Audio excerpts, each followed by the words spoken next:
wabarakatuh, Sampurasun. Selamat sore, salam sejahtera bagi kita semua. Sore ini saya berada di kantor desa Jalan Cagak bersama Pak Kades Viral yang sangat luar biasa. Beliau salah satu pengurus APSI di pusat juga yang bisa menjadi parameter para kepala desa khususnya di Jawa Barat. Apa kabar, Kang Indra? Sehat, Pak Ketua Umum.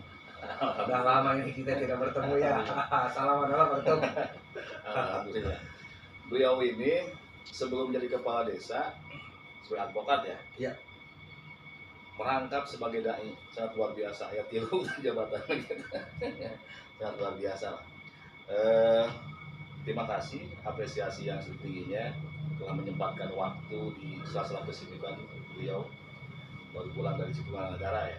Dan alhamdulillah saya diberikan kesempatan untuk berdiskusi ataupun ngobrol santai lah terkait banyak hal pemerintah desa yang saya kira perlu kita diskusikan dan kasih masukan terhadap pusat. Salah satunya mengenai program spasialitas Pak Presiden ya, ada BGN, makan siang gratis, ada Koperasi Desa Merah Putih. Tapi pada kesempatan sore ini saya ingin fokus membahas tentang Koperasi Desa Merah Putih yang selama ini kaitan pemerintah desa saya yakin belum tentu paham semua, walaupun legitimasi itu kita sudah dapatkan ya begitu. Tapi kan secara substansi ya barangkali hal-hal yang menjadi teknis di lapangan itu harus bisa dipahami baik oleh kepala desa, pengurus koperasi juga anggota warga masyarakat kita gitu. Yang tentunya tidak terjadi miskomunikasi yang sampai ada kejadian seperti di Kabupaten Garut, ada ketua koperasi yang dipukuli warga masyarakat karena mau minjam gitu kan begitu. Nah, bagaimana tanggapan Kang Indra terkait Kopdes Merah Putih untuk di Kabupaten Subang umumnya dan khususnya di Desa Jalan Cagak ini? Terima kasih Pak Ketum. Saya ucapkan selamat datang di desa kami, Desa Jalan Cagak, dan saya juga ucapkan terima kasih Pak Ketum sudah mau datang ke desa kami dan mengajak berdiskusi tentang apa yang disebut dengan Kopdes Merah Putih. Jadi saya berbicara awal ya Pak Ketum, awal dari ada wacana pendirian Kopdes Merah Putih itu kami pun masih merasa kebingungan. Kemudian dibentuklah Kopdes Merah Putih sesuai dengan aturan tentang koperasi, dan itu kemudian kami juga rekrut ya anggota sebagai anggota koperasi dengan kewajiban ada simpanan pokok, simpanan wajib gitu ya, seperti itulah. Nah, kemudian karena memang beredar di TikTok, IG, Facebook, pernyataan Pak Presiden yang dipotong-potong, seolah-olah bahwa Koperasi Desa Merah Putih ini akan hadir di setiap desa dan kemudian memberikan simpan pinjam kepada warga. Nah, wajar saya dengar itu ada ketua koperasi yang dipukuli oleh warga hanya gara-gara memang mau pinjam uang. Nah, kami menyikapi hal tersebut ketika kemarin juga mengikuti peresmian Koperasi Merah Putih itu secara nasional, dan kami berkomitmen apalagi di Kabupaten Subang ada beberapa hal yang memang sekarang masih kita godok, terutama di APSI Kabupaten Subang. Seperti halnya koperasi ini akan bergerak di simpan pinjam. Saya juga pernah melihat pernyataan Kades Soho ya, bahwa kalau ini koperasi ini kemudian ada simpan pinjam, saya yakin katanya warga tidak akan banyak mengembalikan. Nah, itu yang menjadi permasalahan. Kenapa seperti itu? Karena warga beranggapan bahwa apa yang dipunyai atau diberikan terhadap koperasi ini adalah dana hibah, padahal itu pinjaman yang kemudian yang menjadi jaminannya dana desa. Nah, ini kami sudah jauh-jauh hari akan memperkirakan, karena pada waktu rapat awal OJK pernah menanyakan kepada Menteri Desa, jaminannya apa kalau toh memang bank harus memberikan pinjaman kepada koperasi. Nah, di sana kalau tidak salah Pak Menteri masih belum bisa menjawab. Akhirnya mungkin dicarikan formulasi, dan saya juga dengar sekarang bahwa yang menjadi jaminan itu adalah dana desa. Nah, sekelumit permasalahan tentang dana desa ini Pak Ketua, saya sudah membayangkan ke depannya. Sekarang saja dengan ada aturan presentasi dari pihak Kementerian Desa tentang pengaturan dana desa digunakan, pembangunan di semua desa pun terhambat karena memang terpacu kepada aturan. Jadi saya mohon dana desa ini jangan menjadi diganggu lah. Diganggu. Kemudian dana desa ini menjadi kambing hitam setiap kegiatan yang memang dari pusat. Jadi saya, kalau seandainya dana desa mau seperti itu, saya dari jauh-jauh hari pertama menjabat jadi kepala desa pun, ya sudahlah, lebih baik tidak usah ada itu dana desa. Artinya biar kepala desa ini fokus mencari pembangunan itu lewat aspirasi dewan atau apa. Yang jelas hak kami sebagai kepala desa dipenuhi seperti halnya ASN atau pegawai negeri yang lain. Honor umpamanya, ya lebih baik seperti itu. Honor tunjangan kita diperhatikan, yang dana desa dihilangkan. Sekarang datang lagi wacana bahwa dana desa akan menjadi jaminan. Saya sudah kebayang, Pak Ketum, ini akan menjadi apa ke depannya. Sekarang aja saya sudah diserang hasil mustus, ya, kemudian musdes, bla bla bla bla, di bawahnya bahwa ada pembangunan, akhirnya dipotong dengan harus ada ketahanan pangan 20%. Sedangkan warga masyarakat itu bukan terlihat dengan adanya ketahanan pangan. Warga masyarakat itu adanya ada pembangunan aspal, hotmik gitu ya, buat jalan, irigasi, itu terlihat. Nah, inilah yang menjadi kebingungan. Banyak kepala desa yang mengeluh tentang itu. Itu aja Pak Ketua. Siap. Itu mungkin bukan hanya di sini saja ya, hampir rata-rata sebetulnya mengeluhkan. Terus kalau kita berbicara tentang kompetensi, juga korelasi kaitan hukum, kan beda. Kalau badan usaha milik desa, BUMDes itu kan milik pemerintah desa tuh, betul tidak? Ya, BUMDes, BUMN-nya, BUMD-nya lah kan, pemerintah itu sudah jelas. Bisa BUMDes. Nah, kalau koperasi ini hukumnya privat, milik perseorangan, dibentuk oleh masyarakat itu sendiri. Satu kan? kelompok itu. Benar gitu.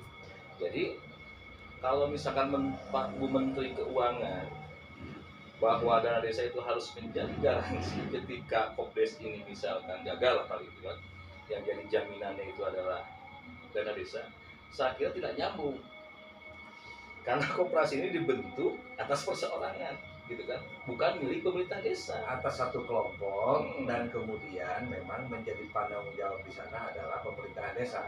Yang saya lihat seperti itu. Akan tetapi kalau secara regulasi harus dibuat lagi, jangan sampai regulasi tidak dibuat kemudian ada salah satu kesalahan di sana. Dana desa ini kan sumbernya APBN, artinya uang negara. Ya betul nggak Pak Ketum? Kemudian harus menjadi jaminan koperasi, harus dibuat regulasi yang jelas.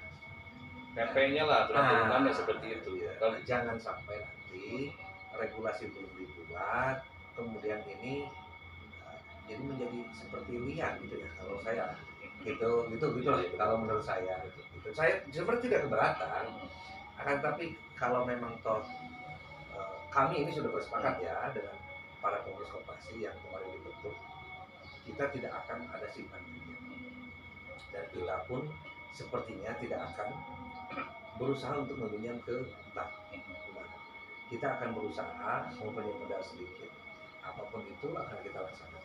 Ini kita bersepakat. Itu aja hasil dari iuran anggota untuk sementara seperti itu. Dari sisi lain barangkali ya, untuk seluruh para kepala desa, perangkat desa, juga warga masyarakat desa termasuk pengurusnya, yang bisa mendapatkan manfaat dari koperasi itu adalah hanya anggota. Betul. Tidak secara general, jangan salah ini. Karena dengan Kasus bumdes. di Garut, misalnya Kabupaten Garut ada ketua Kopdes Merah Putih yang dipukuli sama warga masyarakat mau pinjam, apakah dia sudah masuk anggota, termasuk iurannya sudah masuk atau belum, kan itu harus menjadi sesuatu hal yang harus dijelaskan secara gamblang.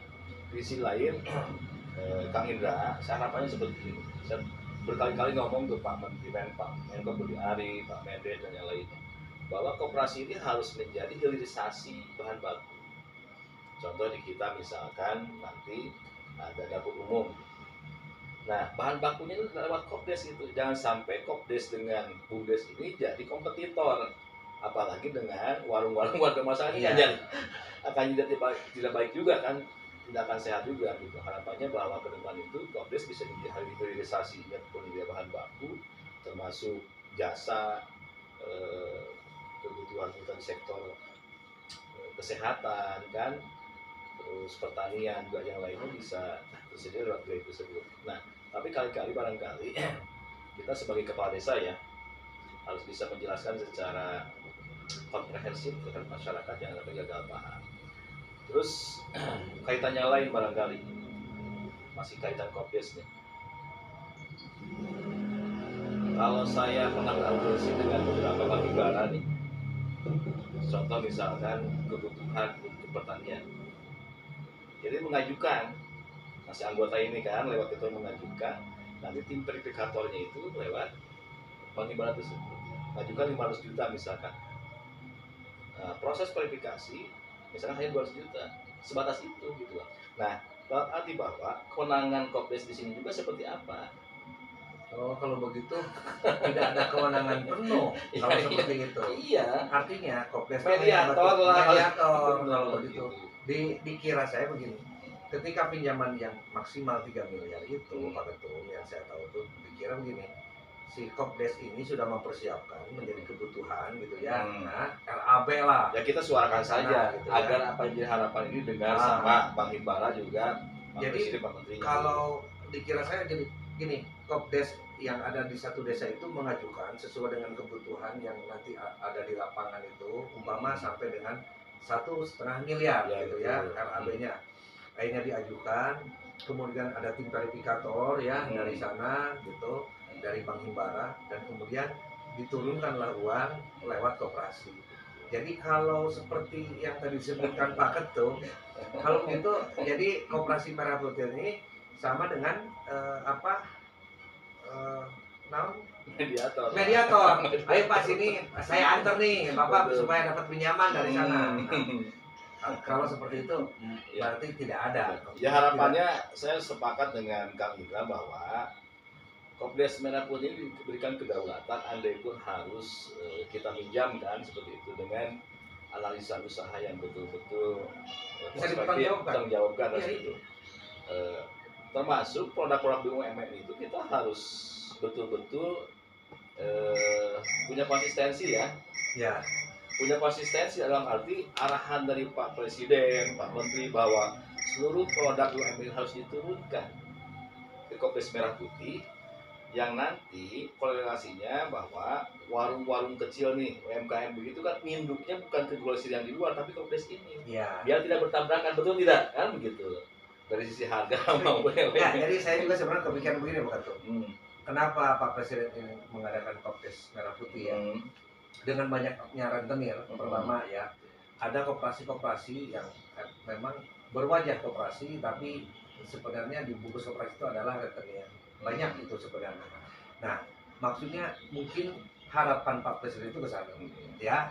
Tapi kalau seandainya, kemudian tadi yang Pak Ketum sebutkan bahwa koperasi hanya hampir mirip sebagai mediator, saya yakin ini tidak akan berjalan. Dan saya harap fungsi koperasinya itu ya sebagaimana selayaknya koperasi aja yang sudah ada gitu. Udah memang kalau memang betul percaya kepada koperasi itu harusnya ya udah itu aja. Terima kasih atas waktunya. Mungkin sebagai kesimpulan nih, apa yang menjadi harapan kami juga sebagai pengurus APDC juga kepala desa terkait Kopdes Merah Putih ini biar sesuai dengan visinya gitu, bisa bermanfaat mensejahterakan warga masyarakat, jangan sampai hanya menjadi gula-gula yang sebetulnya itu hanya apa ya, kalau framing terlalu kasar kan begitu ya, hanya sekedar ya apa bahasa Sundanya itu ya, dibentuk cicing dia gini cicing gitu kan gitu, tapi harus sebenarnya bisa dilaksanakan oleh masyarakat gitu. Jadi harapan saya pertama, sebenarnya dengan munculnya awal Koperasi Merah Putih itu juga saya sudah berpikir bahwa ini apakah tidak akan bertumbuhan dengan BUMDes, karena memang kekuatan BUMDes itu dibanding dengan koperasi apa yang tadi bilang itu memang betul. BUMDes itu badan usahanya milik desa. Itu skupnya sudah lebih. Tapi ketika harus ada memang koperasi, saya berharap pertama Koperasi Merah Putih ini bisa menjadi salah satu awal bisa menghilangkannya rentenir yang ada di desa-desa masing-masing. Kemudian Kopdes Merah Putih ini bisa menjadi satu batu pijakan mulai meningkatnya UMKM di setiap desa. Nah, yang terakhir saya berharap Kopdes ini jangan dijadikan hanya satu wacana saja yang kemudian dipergunjingkan gitu tanpa ada kejelasan ke depannya. Saya yakin apa yang dilakukan oleh pemerintah pusat gitu, untuk Kopdes ini mungkin sudah dipikirkan lebih matang. Saya yakin itu aja. Nah, kita tinggal tunggu saja. Hanya saya mohon jangan jadikan lagi itu dana desa menjadi jaminan. Artinya konsekuensi koperasi itu kalau memang bank ya kan lebih teliti gitu. Ini sewajarnya bisa dikasih nggak? Di lapangan seperti ini, saya yakin lah tim verifikator kalau bahasain bank apa ya yang turun ke itu di bank itu, saya yakin mereka lebih tahu lah lebih. Jadi saya berharap Pak Menteri jangan dijadikan dana desa menjadi jaminan itu barang. Itu aja. Oke. Siap, terima kasih Kang Ida atas waktunya. Sebagai penduduk juga terima kasih. Kita akan membangun harmonisasi ya terkait pemerintah desa, organisasi desa dengan pihak kementerian terkait agar lajunya visi presiden ini bisa berjalan dengan lancar sesuai dengan visi besar Pak Presiden. Ya, itu. Ya, dan ingat saya terakhir kepada seluruh warga Indonesia yang ada di seluruh desa Indonesia. Ingat, Koperasi Merah Putih itu dibentuk bukan hanya saja untuk simpatinya. Jadi nanti kebijakannya dikembalikan lagi kepada koperasi tersebut dan anggota. Gitu ya. Terima kasih kawan sahabat Desa Dimana. Assalamualaikum warahmatullahi wabarakatuh. Waalaikumsalam warahmatullahi wabarakatuh. Waalaikumsalam.